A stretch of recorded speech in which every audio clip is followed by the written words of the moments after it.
Welcome everyone. Thank you so much for joining me today. My name is Nichel Anderson and this is my podcast, Nichel Anderson Short Stories and Beyond. For this week, we will continue with the next character profile that I am rolling out for the next few weeks. This right here will be for episode 16 to be published on February the 26th. It should be February the 26th. And this character is Ezri. All right. So let's go ahead and get started. So again, we're doing these character profiles where it gives you an opportunity to get some quick insight. I wanted to make these profiles short, to the point, but also give you some extra information as I'm describing the person, physical and personality, and their role in the story of MOLIAE, both from my book perspective, if they were introduced then, and if they were brought to life in a sense in my websodes and stage plays, and if they will be in the prestige return of my stage play. And then of course these characters all have been introduced in a sense or reintroduced in my podcast here, Nichel Anderson Short Stories and Beyond. So with Ezri, getting right to that, he was in the book, but he has never been in any other productions that I brought these characters to life. So he will be one of those many that will make his debut on stage for the prestige return of MOLIAE stage play that right now we are still in prep phase, right? So Ezri, I don't know, when I just started this, I have to tell you, my heart just kind of bloomed. I mean, all the characters have something that means something to me. Ezri means something to me in a way that he was one of those characters that I got to feel, in a sense, to write about when I did my book. And he's the father of Nahor. And Princess Aamina really was close to Nahor. They grew up together. So they pretty much was the same age when they came on the scene. And so Ezri, just to let you know, to give you some feedback on him, just to give you some background on Ezri, he is tall, thin. I always picture him very thin. Even in the book, he came out very thin, in a healthy sense, right? Very lean, I should say. And so he will be the father of Nahor. And Ezri has auburn brown hair in like a hollow effect cut really down low. So in a sense, right?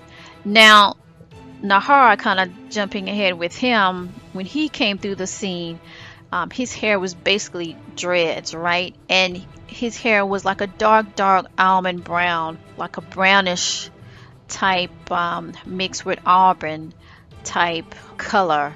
It was long to his shoulders and very thick, where Ezri is different at this particular time. I'm talking now about the short stories.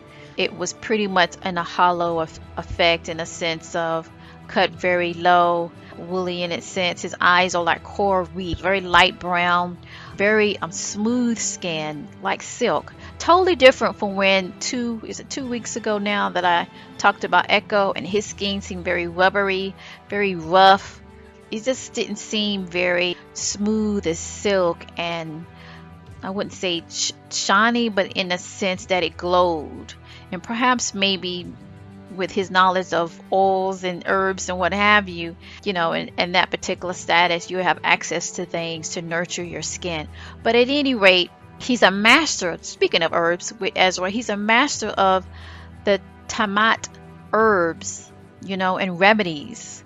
In a very hot climate, which I guess reinforced what I mentioned about how his skin always came off very smooth, very clear. It was very, nice in a sense, right? So anyway, previously his connection with the royal family is picking up strong in these short stories. Like in the book, he was in and out. When I wrote the book, I really didn't get any background information more than he was the father and his role in the family. They called on him when things was needed in a way to take care of something or identify if someone was carrying a child and to nurture that, and then any incidents that would happen in other areas that require his expertise. And so I do feel that he know the royal family, either Queen Hagar longer than King Mahlon, but he's been around for a while. He is very young. I would say pretty much, as I'm looking at it now, at the short stories, pretty much the same between the ages of Queen Hagar and King Mahlon. So he pretty much, is pretty young, right? I would say his late 20s, early 30s. Okay. Now he's extremely intelligent in the sense of knowing the mystery schools of healing. Remember, Tayyib, grandfather Tayyib, the father of Queen Hagar, mystery school of thought, right? But also with this mystery school of healing, that even in the book, I picked up that Ezra had got access to the knowledge, in a sense, maybe not all, but a good significant knowledge that grandfather Tayyib is pretty much entwined in, right? And because in the book, I picked up with Nahor, he was able to get that access. And he already would automatically have connection with the royal family. That's how he got close to Princess Aamina, got in to the palace in that sense because of his father. But also that's why he was able to be taught by Tayyib. It's not, any day that you could be able to be taught in the mystery school of thought, on number one, and number two, to be personally taught by an esteemed person in the royal family like Tayyib, grandfather Tayyib, is another big jump, right? I picked up that we will either learn, not in this season, I could tell you pretty much maybe in the future season, that where Ezra got his teachings and how he also was able to get more information or more teaching and knowledge from the mystery school of thought, like who taught him. I'm not picking up that it was Tayyib. I'm just picking up that he was definitely blessed in the sense of being in the right place at the right time. So that's another reason why he comes off with very good wisdom, patient knowledge and caring, and he knows the proper role of royalty. You can tell that in the episode where it's both of them, Ezra and Hagar.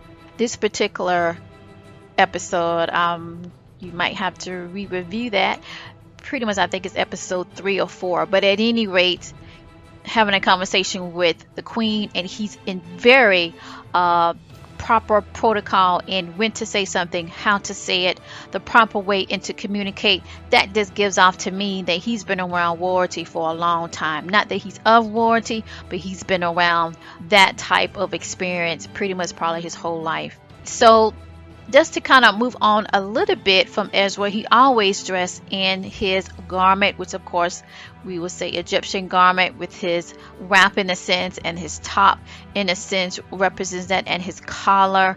Do see that he wears symbols that emphasize his knowledge of the herbs and oil of Tamat. And so he wears that similar to Tayyib. So again, it's touching back to the mystery school of thought and the mystery school of healing. That's what came to my mind when I'm focusing on Ezra. And he's very particular in his garment of how he wears it, of how he positioned that, and with extra symbols of his status of being the person that is connected and communicate to the king. I also just want to say that he's very loyal to the family. It does seem that he's only have Nahor. I have not picked up that he has any other children.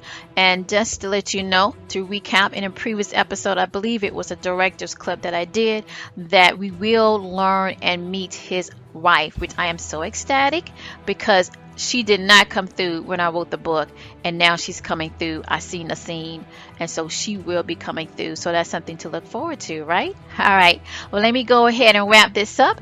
I am going to continue with something for patrons only. So if you want to be a patron and you want to get some more information that is not publicly known, and some of this that I am just saying patron only, I will not bring this up in the public, right? And if they're not coming to stage, it's a possibility that I still won't bring it up. But if they are destined to come to stage when we do the Prestige Return of MOLIAE, I might not have the time to showcase this or talk about it, because with stage, you only have a certain time period. You can only tell so much, and my story is pretty much, it's an epic story because we have all these characters and all these things going on. So become a patron, consider that. And also I am starting to have my short stories connected to my other podcast that is entitled Surviving Your Journey Towards Success. You can have access to this premium content through that podcast as well, which you can cancel anytime. And it's also a free trial that you can try for a couple of days, I think 7 days, yeah. Get access to these stories. All right, so consider that. And thank you for joining me. So let's get started with patrons only.